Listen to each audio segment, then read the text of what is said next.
Hello everyone, I'm back with another video for you today. I have been playing a lot of the new set, having a lot of fun with it, getting to diamond rank as well, of course, as we do at the start of the season. And I've got a bunch of decks to share with you, both things that I've made and played with a lot on the first day, but also some decks that I think might be solid that I haven't really tested, and perhaps a couple that I've seen here and there on the ladder. There are going to be decks that are sort of day one and that people are trying, and that may be a thing in the future that I haven't got in here, mostly because I don't know exactly how to build them.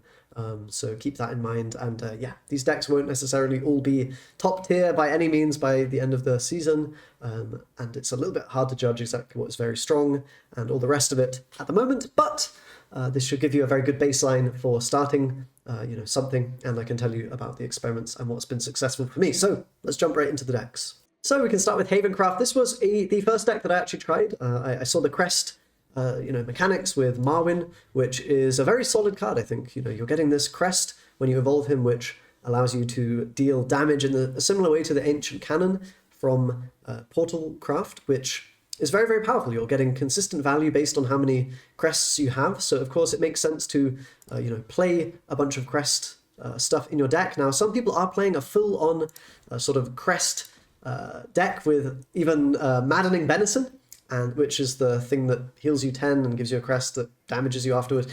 And they're playing like the 2-drop with the crest and maybe even the 6-drop with the crest. I don't have all of that stuff. I decided to go more of a sort of good value, good card route with my deck that I was playing. I actually did manage to climb to, diamond with this. Technically speaking, I played a fair few games with Haven. So yeah, this is a solid one, but I was using the Griffin basically to finish games out after dealing some chip damage with the Marwyn. We get the crests with Grimnir and, Wilbert and all this kind of stuff. And the Supplicant is very good as well. There's a Rodeo in there then to also get you your artifacts so that the Griffin is, reliable and works very well. But the general idea is to make sure that you're, dealing with the opponent's threats in a way that doesn't require attacking with your units. So you've got, Dose in there. We've got Blinding Faith, which is a really good new card, a very, very powerful Havencraft card. This, I think, makes the faction actually quite somewhat viable, because you've got a cheap board clear. It sort of saves you from the issue you had where you didn't draw Selefa and then problems, right? When the early game doesn't go your way. You might even run this and Selefa in Ward Havencraft or whatever and have a good time. But yeah, Wilbert's still very strong. If you can coin him out to avoid Odin, that's going to be ideal. This card is great. You can Evo it, and you get to draw your other, crest cards with it. Very good. So yeah, general game plan is you just chip the damage in, and then eventually, clear the board, chip more damage, chip damage, and when they're like 10 health or so, you can finish them off with the Griffin on turn 9 or 10.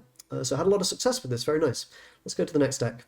Okay, this was my attempt at a Ward Havencraft. I'm not exactly sure how it might look when all is said and done, but maybe you run Cocytus. The meta's very slow at the moment, so to have a win condition there, you might choose to play Cocytus as a win con in Ward Havencraft. But Ward got a lot of nice cards. You got the Knight of the Holy Order, which of course has Ward and can heal you up a little bit, so that's a really nice 2-drop.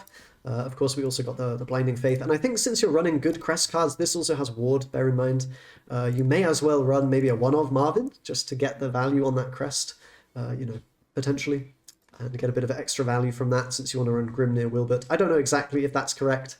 Something along these lines, though, I think should be a decent Ward deck, give or take a few cards, if you want to try that. Now, as I said, there's also the full-on crest Havencraft, and you can play a lot of healing and really just try to survive and outlive the opponent and get that value from the Marwyn. That's another build you can try. I don't have an exact version of that, but I can recommend that. Okay, next deck. So the next really standout deck for me has been the Egg Portalcraft build, which I was surprised by. I didn't think it would be that strong, and it might end up being sort of a tier 2 deck when all is said and done, but I've been really impressed with the sheer power of the eggs. So if you're unaware, you're basically summoning these, artifacts onto the board, amulets onto the board, which will heal your leader or damage the enemy leader every turn on a countdown. So they constantly recycle, damage the opponent, and you're just getting a ton of free value over the course of the game, basically. And your other cards are then, things like this are, trying to recycle the eggs and destroy them in order to trigger their effect immediately. So you have a lot of destroy effects in the deck. Things like the Devotee of Destruction helps you to destroy the eggs, get the value. This card is very, very powerful, can be an extremely strong board clear, destroying your eggs once you have them set up. This card gets you an egg as well, which is very nice. One of your key cards if you can get that early. And you're often wanting to synergize this one in particular with things like the Puppet Lancer. You can do a very nice play on turn 3 with the Enhanced Puppet, right? You kill like a 2/2, for example, with your 3/3, and then you also have 2 mana spare to then play the Devastating Soprano. So quite often we're coining out 2-drops if we're going second, which can give us good tempo early game. Particularly the Puppeteer and the Lancer are very good to then be proccing your Devastating Soprano. And we have this card as well for 3 card draw, which is really, really powerful. One of the best card draw cards in the game, I can say. We've got other tools in there, so you've got, healing with Sylvia, and of course card draw on her. We have control tools with Divine Thunder, Wild Assault. Not a bad card here. We get puppets as well, which synergize further with the idea of putting a lot of units on the board. No Orcus because we don't have board space with the egg archetype. We've got Odin in there as a nice finisher, and you can combine this with Axia, which lets you super evolve to deal damage based on how many eggs you have, basically, or how many units you have. So you can deal like 10 damage or so with this combined with an Odin on turn 10. That's usually how you close the game out after you chip the opponent down with the eggs. Dogged one is a nice one as well for a bit more face damage, and this is a backup option. Also, once you hit the turn 10, you can get the Sweetness of Veracity, which deals 5 damage to the enemy leader. So quite a nice deck, quite grindy.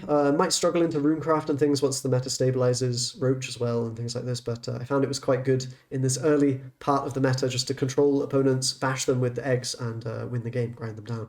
Another deck that I tried, which I can say I don't think is very good at all, but I did try to optimize it as best I could, and this is going all in on the Azudia, the 8 mana 6/6 new Forestcraft card, which will add the Annihilating Onslaught. This card ticks down in cost at the end of the turn, and once it's low enough, you can play it with a second Azudia, and once you have sort of 11 mana or so, and that's going to literally instantly end the game, deal 20 damage to the opponent. So that's a very fun and powerful combo, but it does require a lot of setup. So you need to play this guy, and then you need to, quite often I'm going to be Carbunculing, on turn 10. So you play the 8 mana guy, you play Carbuncle, and then you should have ticked down the arrow to 3 mana, and you're going to be able to play that on turn 11, basically.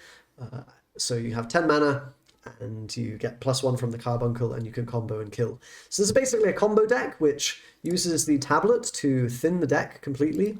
It's a very cool deck, to be honest. It plays very differently to most other things. I mean, you're basically playing a little mini-game where you are trying to survive. Of course, you clear the board a lot in the early game with Glade, and we're using the fairies to empty the hand and deal with the threats early game, of course, with Ambush, Fairy Tamer, May, all this kind of stuff. We are then in the mid-game just clearing the board. We get the tablet down, hopefully on turn 3, start drawing through the deck, basically, for free. And we will be able to then guarantee our combo. Sometimes you're going to want to have this in hand to not have to bounce him. So you play one out, and then the second one will be in your deck. Even if you play tablet, it doesn't count cards in your hand. It doesn't banish those. It only banishes cards in your deck. So you can play one from hand, draw into the other one, play him out, and then combo. If you have to, you can bug alert him instead for turn 9. Play here. It's quite clunky, to be honest, and if you miss the card, you lose the game, so that's fun. But honestly, when it works, it's kind of powerful, because you are getting that sort of turn 11 insta-kill. No matter what the opponent's done, if you're not dead by turn 11, if you pull all of this off, you just win. So yeah, you have a lot of board clear, removal, a bit of healing with the Cruel. We've got Dwarven Mallet Man, which synergizes well with Beastman and all this. Just clear the board, survive, and make it to the end of the combat. I can say not a very good deck, not worth crafting, but I had fun with this one. I thought I'd mention it. Next, I've got Roach. I mean, I don't think there's much to say about Roach. We've got the Supplicant of Unkilling, which is probably the best card to play, I would say, in the extra slot that we have in the Roach deck. I've got Eradicating Arrow now as well instead of the Ambush. I think it's probably just about a bit better. You could consider just playing Ambush still, to be honest, especially if you don't want to craft this card or whatever. But in theory, we can get the combo above 3 quite easily, so it should, generally speaking, be better than the Ambush from above. But you can playtest that yourself and see if that's worth it. But yeah, Roach is still the same. Going to be a very strong deck. Next, a bit of Swordcraft. I tried a little bit of hybrid, a bit of the old sort of style with the new sort of style. I don't think this deck's that good, and it probably won't be the sort of meta of what you play, but I did want to see how this worked, and it seemed okay, to be honest. It did seem okay. You just still play the Prim, for the good value early game, and then you have the Lair plus the Devotee, plus the Autrice for the things. You could play the 4-drop, the 4-mana guy as well. That gives you the loot cards. He's pretty good, I think, to be fair. But yeah, this is not super optimized. But I would go with something like this. And maybe you want 3 of this guy, maybe not. I was finding I was drawing a lot of copies of him, and then it felt a bit weird because like I'm only playing 1 in this hybrid version. I'm not going to be able to play more than 1, so I don't know about the right amount exactly, but something along these lines maybe gives you a baseline to experiment around with, and you can try a different version of hybrid sword if you want. And then we have the all-in, sort of go face version of the Swordcraft loot cards. I don't know exactly if this is right, but I figure if you're going face already, maybe you just want to run Centaur. Maybe not. You might prefer to go a bit more early game focused cards, have a bit of a better curve, because right now it does look very sus. Yeah, this is not very optimized. Probably cut the Centaur, play some more 2-drops in here, maybe cut a flash step or so to play 3 of Luminous, something like that. Yeah, I'm sorry, this deck's not very optimized, but I didn't play too much Swordcraft, but something along these lines for for the loot stuff is probably okay. You might want Gildaria in here as well. That's a card that could potentially be very good. But yeah, you just play the good cards, play the loot things, fuse the loot cards to the Sin Kiro, play him and an Odin and an Albert, and you probably win some games, I guess. Sorry guys, my throat is getting quite sore because I've been streaming for many, many hours today, but trying to get through it, get through the decks for you guys. So there's another Dragoncraft deck that I played today. Had a lot of success with it, to be honest, although I didn't play a huge amount with it. I think there are several ways to build Dragoncraft at the moment. You can go like a pure face sort of build with the 9-mana guy here. You get the 0-cost cards from the, what's it called? The Galmier. She can give you the 0-cost deal damage to everything cards, which synergize quite nicely with the 9-mana guy. So as Zephyrit, I don't even want to begin to pronounce this right now, but we can deal a lot of damage with him. He's 6 damage to the face, so I think quite often we're going to be like pressuring the face a bit with the Galmier.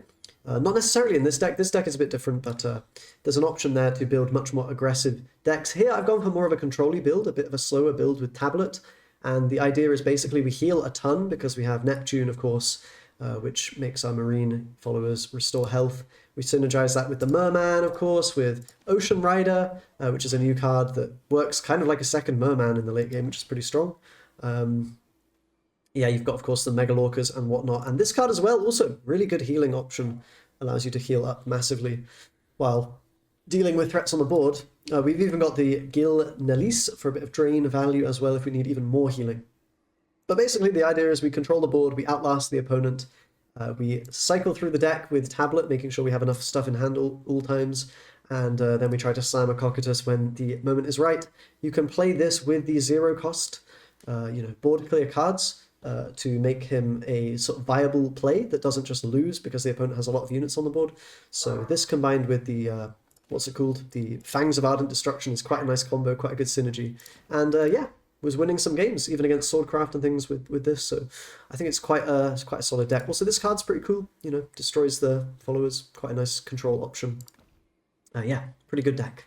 You could also just try some normal Fenny. That's a deck that you could try. I've also seen people playing like a 1-of Fenny and playing a much more aggro-focused build compared to the usual sort of Fenny drawing through the deck stuff. So think about that, but yeah, you do have a lot more healing options, so Fenny is probably a bit of a safer bet than it used to be, and also combined with the fact that a lot of people are playing very slow decks, I think you can probably abuse them with a Fenny deck if you so desire. Abysscraft, I don't know, I didn't play this, I just threw together a deck quickly with all the decent-ish cards. I mean, this probably is not quite optimal, if we're being completely honest. You can experiment with it, but of course, put all the mode cards in the deck and you probably have some kind of Abysscraft deck that's fairly decent. I've seen a lot of people running this kind of stuff. Of course, you have the Faith here, and you can then get a lot of modes and yeah, good synergy with the deck, very good face aggro-y value, but also Gensetsu late game very, very strong. This card is a standout, very decent, can get a bunch of rush or a storm, or even both in the late game. And the 5-mana card also quite good. Quite a pricey deck though, if you're not... I'm not too interested in playing Abyss. I don't think this deck's going to be that good in the end, because it's a very slow deck in some way.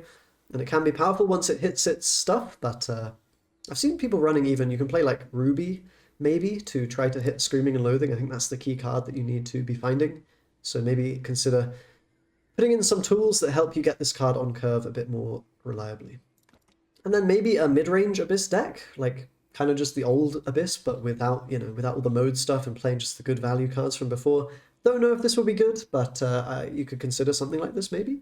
Maybe triple Shadow Crypt is necessary, I don't really know. Just try to go face, bash the opponent, you know, finish the game with the typical stuff. We have Dogged One now as well as the, you know, Rulin and Valnarik. This pronunciation's hurting me.